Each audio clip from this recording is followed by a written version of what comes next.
Alright, boys. I'm going to do a little comparison here between the Manticore and the JS2. You see that little gold ring laying there, you know, and you're out there in that little old sports field or whatever, you know. Lots of square inches and square feet in a big old sports field, huh? You don't know what's out there.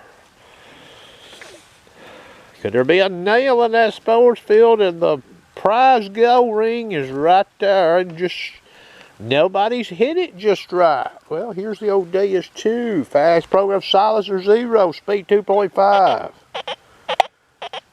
You hear that?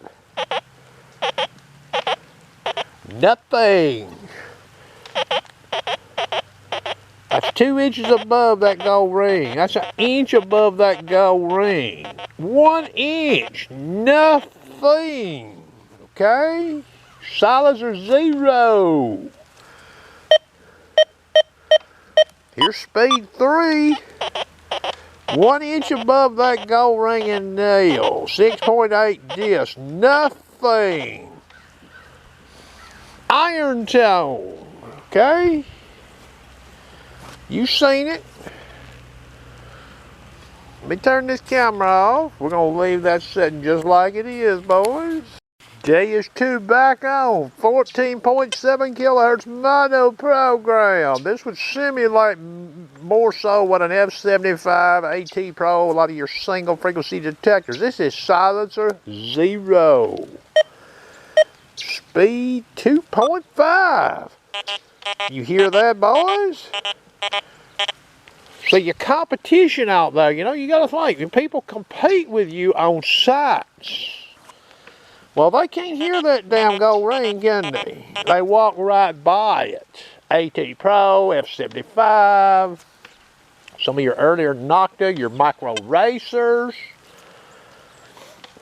E-Tracks, CTXs, they go right by that. Remember now, gold rings can be pricey depending on what they are, okay? Some of them are cheaper, some of them are more expensive. You get to hear that iron tone, 1 inch above that gold ring. 2 inches, 3 inches, 4 inches, slow sweet. There ain't shit there, okay? Let me turn this camera off, that's not gonna move.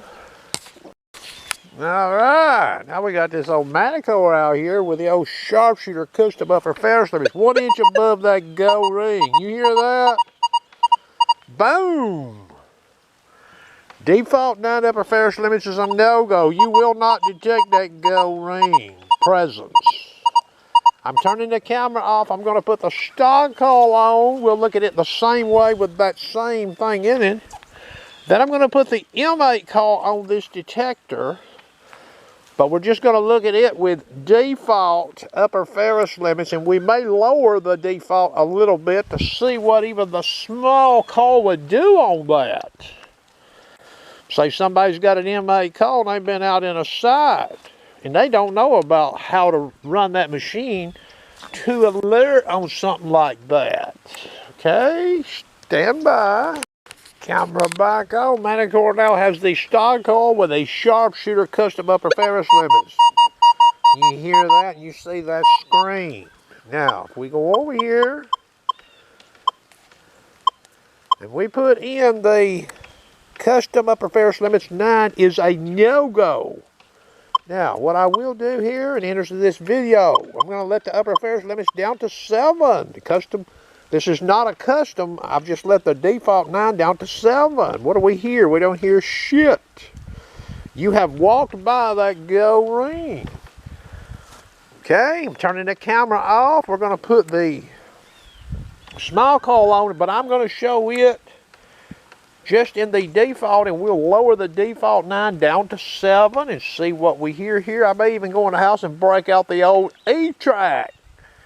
Sweep it over that and see what you get. Camera back on. That nailing gold ring ain't moved. M8 Coil. All-terrain low conductors. Upper ferris limits. Whoops. Number 9.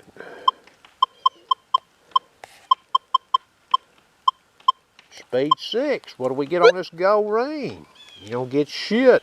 You've walked right by that gold ring. Now, I'm still testing this 9-inch coil. I'm going to go ahead and show this using the Sharpshooter Custom upper ferris limits.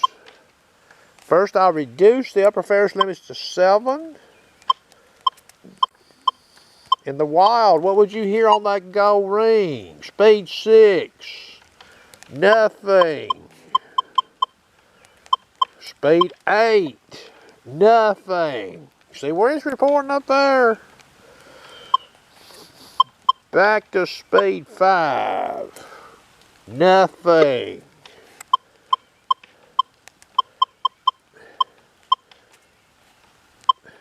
Sharpshooter's custom program. What do we get? You hear that? I've not fully tested this in a super high iron sight like I have these coils here, okay? And I've used that one there quite a bit in high iron sights, monitoring for nail falls, etc. with that window open. All results thus far look extremely good, folks. Extremely good, okay? I've not looked at this coil in a super high iron sight though, but behavior tendencies similar to them two coils, but I'm not quite sure it does as well. There might be some iron that can sneak through, okay? But you see that. It does alert on that gold ring and that nail. Unlike conventional running the upper ferris limit. Even at upper ferris limit number 7. I'll even go back in here and sweep. I'm going to keep lowering this upper ferris limits. I'm at 6. I still don't have anything. You see that? 5, 4, 3, 2, 1. 0. I had to go all the way to 0 to hit that damn gold ring by that nail. Well, you can't use this machine in a screen like that. Sharpshooter knows that much. I tested this machine from Mind Lab looking at this machine. Alright. About the lowest upper ferris limits you would probably ever be able to run this machine in the wild might be maybe a 4 in some sites, but that would be not many sites around here in Tennessee, folks. Old home sites probably ain't going to work. You're probably going to be up more around a 7, and it's going to depend on what mode you're running on this machine because there is frequency differences. Alright? The E-track won't hit that either, okay? So when you're out in the wild, you got to think about your competition. Yeah, they're out there and they're searching. And they may have walked right over something like that. And then, you know, you have some angle here too, depending on which model detector and the frequency it runs on. They may even struggle on it coming in from an angle. It may give a little blip and they just keep walking. Okay? This machine here, I'll go back to the custom. We're in the custom program. We'll cross this with this M8 coil. You see the traditional reporting? Now notice right there. It's reporting in both places. And I've got this machine set up in 5 tones with a tone break to make it do that. Hear that? So if I hear that mixed tone like that in a sight, and I see that block up there getting some trace in it, you know, old Sharpshooter's going to be like, wait a minute. See, it's reporting over there on the left, too. Now, let's go back. While we've got this machine open, I'm going to go back down here, but the upper ferris limit's number 9 in the machine. Now, we're still at speed 5. We can detect that ring as such. Let's come around at an angle.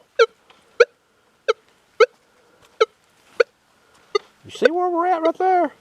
Hear that little blip? A person in a wild may hear that and they may keep walking. Hear that right there? Hear that?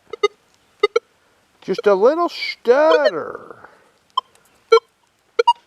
Now we're back in the Sharpshooter's custom. Hear that? Much better signal to alert you, huh? And you would see the same there, more or less, with those two coils over there. Okay, you're going to get more angular detection with better quality audio. Okay? Upping your odds. The name of the game with metal detecting, folks, is odds. You have a competition out there. And you know, a lot of people knows how to run their metal detectors. They're not fools. Meaning, you know, they're running this machine, for example, with an upper ferris limits of 9. They know how to use it. But when they're in that upper ferris limits number 9, they can't make that machine give a signal on that ring right there. They can't make it, okay? They just can't. Because the machine is set up where it's not going to work. It's not going to give a signal. I don't give a damn how good you are. Okay? There'll be some people out there that can make claims, but it's impossible.